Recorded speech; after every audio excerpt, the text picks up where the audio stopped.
Hey everyone, big news. My new book, Developing Mathematical Reasoning, the Strategies, Models, and Lessons to Teach the Big Ideas in Grades 3 to 5, is coming out in March. If you've been listening to the podcast and wondering how to put these ideas into action in your classroom, this book is packed with strategies, models, and the lessons you need. Y'all, it covers addition, subtraction, multiplication, and division with whole numbers, decimals, and fractions, all focused on building reasoning, not just following algorithms. You can pre-order now at bit.ly/capital DMR35 lowercase pre-order. Let me do that again. bit.ly/capital DMR35 lowercase pre-order. All right, let's dive in. Hey, fellow mathers, welcome to the podcast where math is figure-outable. I'm Pam Harris, a former mimicker turned mather. And I'm Kim Montague, a reasoner who now knows how to share her thinking with others. At Math is Figure-Outable, we are on a mission to improve math teaching. Y'all, we know that algorithms are super cool historic achievements, but they are terrible teaching tools because mimicking step-by-step procedures actually traps students into using less sophisticated reasoning than the problems could be developing. In this podcast, we help you teach mathing, building relationships with your students, and grappling with mathematical relationships. Y'all, we invite you to join us to make math more figure-outable. Ba-dum-dum. Hey, I've got a review for you today. Oh, nice. This is a good one. Yeah, it's fun. Yeah, they're all good. Like you would ever say a bad one. Have you ever seen a bad one? I don't think I've seen a bad one. It's very sweet. People are leaving very kind words. Yay. So this is from Robin. We do. Robin said, I cannot recommend this podcast enough. Aww. I recently moved from elementary school to 6th grade math in the middle school. I have always loved math. I sort of think in numbers, even with some built-in numeracy sense. I have learned a ton from Pam and Kim. I work on colleagues all the time to get them interested in certain episodes or workshops. I'm trying to get into Journey, which is our coaching program, through the district and hoping that more in the district will follow. Although I wish I could go back to the beginning of my career and start over with math, at least I know I am making positive changes now. Nice. Great. I mean, it's just... great growth mindset there. That's excellent. Yeah. Sounds like she just has like so much joy about like what she's doing in her room. That's super fun to hear. Super nice. Yeah. And Robin, let's get you in. Let's get your district going. Yeah. Let's work with you. Okay. Love it. So today we're going to answer what we think is an important question. And it's a question we get asked from time to time. And it's important and it's big. So we're going to take the time to ask. You have the question. What? All right, here's the question. What does it take, in your experience, Pam and Kim, what does it take to really make good change in a school's math program? So yeah, we get asked that. We don't just get asked that from time. We get asked that a lot. What does it really take? Yeah. What kinds of things can happen? What's your experience that can really make good change in a school's math program? Mm-hmm. So I think we're going to start today by saying, here's what we have found to be not so successful. And then talk about what is highly successful. So some things that we think people think work that we don't agree. Yeah. So I think it's interesting that several years ago, so for quite a while now, teachers have we made this shift where we have expected teachers to be expert teachers and curriculum writers at the same time. Yeah.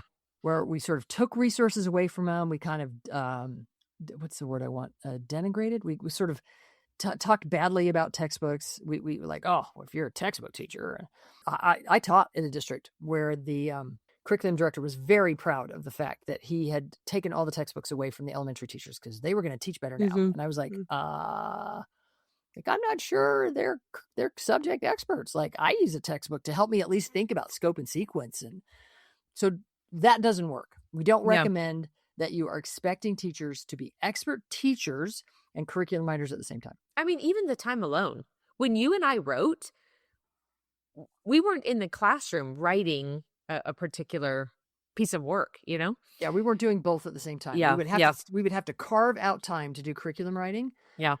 So that we could be the expert teachers and different in a different space and time be curriculum writers. Yeah. Okay. And, so the flip let's be clear, that's when you're a good curriculum writer. Yeah. Which we are. Sorry, that was a little maybe. Can I be humble there? That's not everybody's bailiwick. Okay, sorry. Yes, go ahead. No, it's okay. So the flip of that. I'm stopping, I promise.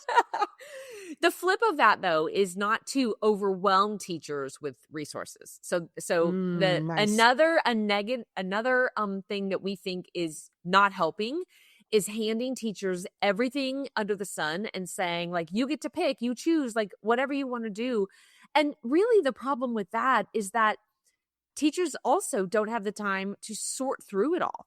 Yeah. We work with leaders who buy great stuff, but then they spend all of their time trying to piece it together and know what to do when and in what order. And, that it's not a magic resource. There's not going to be the thing that's perfect and it's going to change everything for you.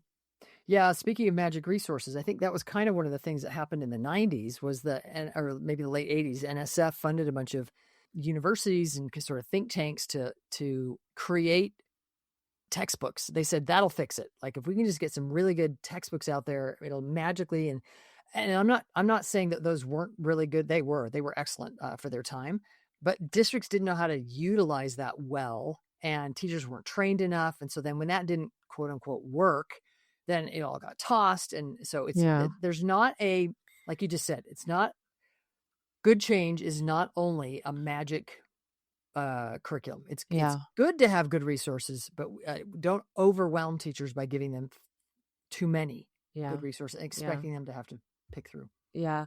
Another thing that I feel like people swing the pendulum back the other way. Yeah. Another thing that I think people think is going to make everything better is having these lockstep plans. Yeah. Day to day, everyone's on the same page. We're going to hand it to teachers. They just have to like deliver the words. I think I've shared here that, when I first started as a coach, I thought I was being so incredibly helpful by gathering all the things, putting it in order, writing special notes, handing it to teachers. And, the challenge with that, the reason that can fail is because you're not being responsive to teachers and classroom needs, student needs, teachers not being involved in the thinking of the planning and understanding their students and the content. So hand delivering lockstep plans isn't going to solve your problem either. Yeah. We both went through a phase here in Texas where the state sort of had this verifiable, what were those dumb words they used, where they said, if your teachers are lockstep in the exact same place every day, according to this plan, then they'll have 6 weeks to review before the test and all your scores will go up. And like, we get why there's some desire to have some sort of scope and so that teachers do, like we've also worked with schools where there's no scope, right? And teachers just teach what they get to. And then they're like, hey, this group, they never did get this whole topic, because we just didn't make it there. Like that's not ideal either. Yeah. But the idea of locking, there's no way that I could have taught at a place where I had to do a thing on a specific day, every day, day in and day out. I would have lost my love and mind. Yeah. Yeah. So we're kind of describing these ends of the spectrum and trying to kind of help you think about like the ends. Don't be in the ends. Yeah. Also, Kim, why did I write this in my notes? Don't be directionless. Who? So we don't want you having lockstep plans, but also it's not no direction. Right. That's the other pendulum. We don't buy this idea that, anything goes at any time. Having focus and having direction and having goals is important. You got to know where you're going. So I think we just described a lot of the swings that happen. Teachers are probably like, that's the situation I'm in. That's the one I was in. And then a new person comes in. So, when we talk about making shifts in a school math program, we're kind of being a little bit glib about some of these, but that is what's happening. And sometimes the leader will come in and say, I see what's happening or has been happening. We're going to do this other thing. And we believe ultimately is that shared math experiences and really good pedagogy are what make the difference. And when you say that, I think to be specific, like the shared math experiences are being facilitated with really good pedagogy, right? It's not that we're saying you got to have, well, anyway, yes. So the math matters. Yeah. The number of workshops that I've seen put on, the number of conference sessions, the number of PD sessions that don't have any mathematics component to me is troubling. So I think if math is really figure outable, so a few ifs here, if math is really figure outable, which we are suggesting it is, and most of us were taught in ways that math was rote memorizable and just spit out the answers all directed towards the answers. That means that most of us don't have experiences mathing in such a way that we know the math content for teaching, and we know how to help students gain that math content for teaching. That we need to know that all the ins and the outs, not just be able to solve problems, but that's a good start. But we need to know where kids get hung up and the way things are connected and the major ways that mathematicians think about those problems and the major relationships to build. The math matters, and what teachers think about the nature of math and the teaching of math matters. And the best way to get teachers on the same page for that perspective is to math with them. And that's where the good pedagogy comes in. Yeah. So it's not about telling teachers. Kim, how many leaders have we had come out to us and say, I tell teachers that all the time. Yeah. And we're like, okay, so we're trying to get teachers to stop telling students the math. Yeah. We're recommending that leaders, you stop telling teachers the pedagogy. Yeah. Yeah. They have to experience it. Yeah. Yeah. It's a paradigm shift to say, I need to take the time in my professional learning situations to do the content together. I think, I think back to when I was in the classroom and we would do science experiments and labs and talk about all the things when we were in a science training, but that wasn't true always in math stuff. Unless I was doing it. That's true. That's true. So another thing that we think is really important for a leader is to recognize where people are and to celebrate their success where they are. I think, I have such a heart for teachers, and I know that teachers can feel like they have to jump off and do all the things or nothing. And if they don't do all the things, then, they're not doing it well enough. They're not doing good enough. They're not, and so, one of the things that we like to consider, we've mentioned our success math for teaching and for learning here on the podcast plenty of times, but recognizing where people are on their journey and like their what content and what they think about and their numeracy, and then how does that bleed into the classroom and what their planning is like and what their teacher moves are like. We have to be okay with the fact that teachers are on a journey and that forward progress is the goal. Nice. That's the goal. We need to differentiate for teachers the way that we expect them to differentiate for their students. And if they're making forward progress, that's a success.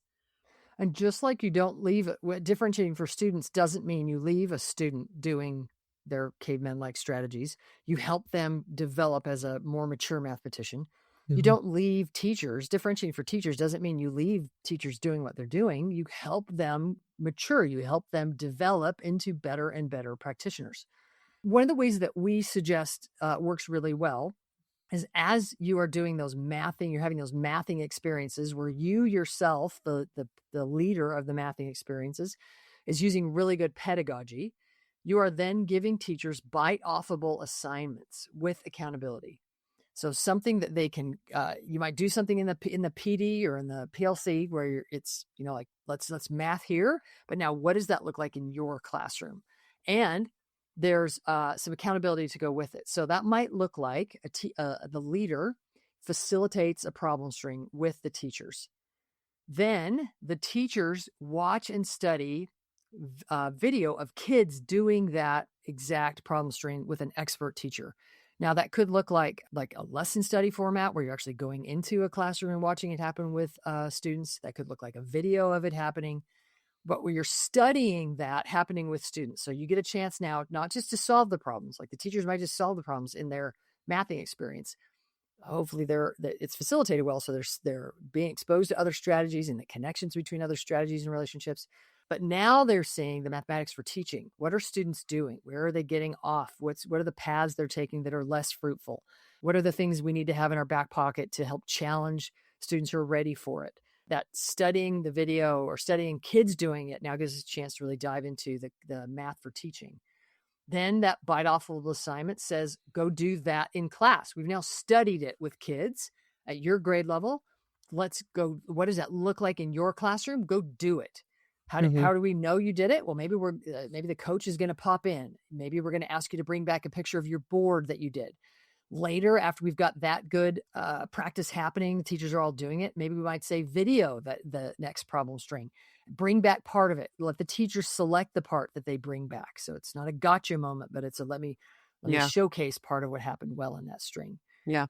Those are types of bite-offable assignments where we really see growth with teachers. Mm-hmm. Yeah. All right. So these are the kinds of things that we do in our Math is Figureoutable solution. So if you contact us, Robin, and say, hey, really hoping that our district or our school works with you, we will talk to you about our Math is Figureoutable solution, because we provide in our coaching, our live coaching meetings, and in our workshops, we provide opportunity for shared mathing experiences where leaders, teachers, adults get a chance to join in those shared mathing experiences. Whether it's in a live event, it's a virtual event, or maybe it's a video watching it happen with expert teachers. It might be where you join in the coaching sessions and get to ask the questions you have, where you can say, hey, Math is Forgettable team, like we've got these questions happening in our school, in our district. They're specific to us here. What's happening? And so you get to attend these volunteer coaching sessions and get those specific questions asked. Yeah. Also, in our Math is Figureoutable solution, we meet with leaders and we talk about your specific circumstance and what's happening, what has happened, what's the feeling, tone, and atmosphere with your teachers. Mm-hmm. And then very purposely plan for shifts over time. Yeah. Long-term content coaching. Yeah.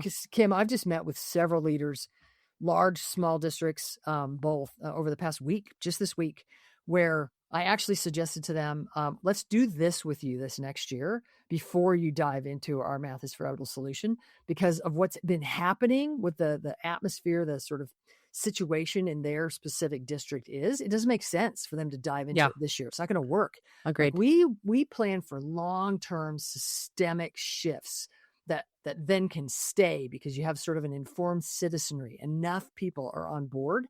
That doesn't matter the next, because by the way, we are curriculum agnostic. So it doesn't matter the next resource that comes in, because you've now developed your best resource, which is your people. Yeah. And your people are now those expert facilitators. It doesn't matter what the next educational shift that comes in with a new superintendent or whatever. Your people are prepared to ride that wave the best way possible. Yeah. Yeah.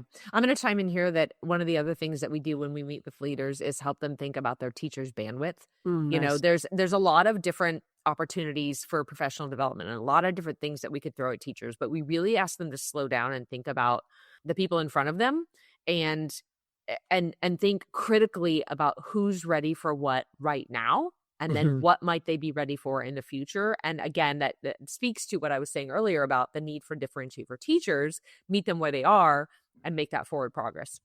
And one of the ways we do that is when we meet with the leaders and we help them really identify, like you just said, where teachers are and their bandwidth, then we differentiate for teachers, and we help leaders set minimum expectations for everybody.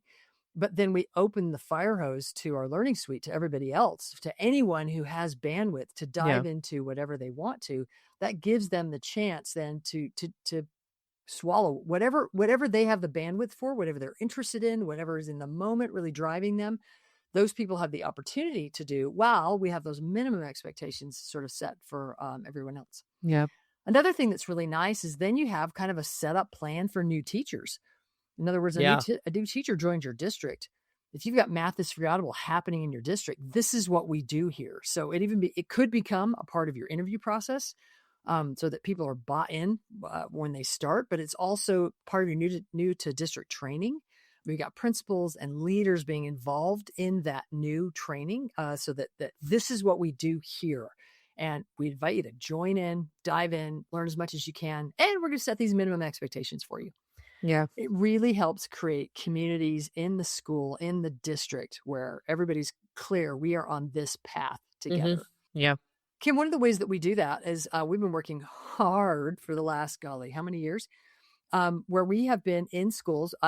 Did we mention on this podcast? We recently just filmed in the school. What an amazing experience. So good. It might have been maybe how do I say this? The group of kids I've ever worked with that, I'll say this, there was not a mean kid in there. Like, can I say those words?